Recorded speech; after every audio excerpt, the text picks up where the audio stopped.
नमस्कार, तिसरा डोळा न्यूज मध्ये आपलं स्वागत। मी सतीश चव्हाण। पाहूया आजच्या काही ठळक घडामोडी। एकीकडे शिवजयंती मोठ्या जल्लोषात साजरी केली जात असताना हरिपूर येथील सरती भाग मित्र मंडळाने मात्र सेवाभावी वृत्तीचे दर्शन घडवले आहे। आज शिवजयंती निमित्त पहिल्या कृष्णा घाट परिसरात स्वच्छता मोहीम राबवण्यात आली।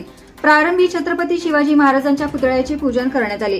त्यानंतर उपस्थित शिवभक्तांना शिऱ्याचे वाटप करून एक अनोखी अशी शिवजयंती साजरी केली। दरम्यान या सेवाभावी उपक्रमाबाबत सरती भाग मित्र मंडळाचे सर्व स्तरातून कौतुक होत आहे। यावेळी ज्ञानेश दादा सूर्यवंशी, ओंकार सूर्यवंशी, सचिन गवळी, सम्राट कदम, समर्थ कांबळे, दर्शन जमदाडे आदींनी या उपक्रमात सहभाग घेतला होता। छत्रपती शिवाजी महाराज जयंतीनिमित्त आमच्या सरतीबाग मित्रमंडळ हरिपूर यांच्या वतीने आज जे पर्यटन स्थळ म्हणून ओळखले जाते संगमेश्वर मंदिराच्या पाठीमागील कृष्णवर्णा संगमाचा घाट तो अत्यंत पद्धतीने घाण झालेला असून ते विचार करून आम्ही ते सगळं संपूर्णपणे स्वच्छता करून आजच्या वेगळ्या पद्धतीने शिवजयंती साजरी केलेली आहे। यूट्यूबवर सर्च करा तिसरा डोळा।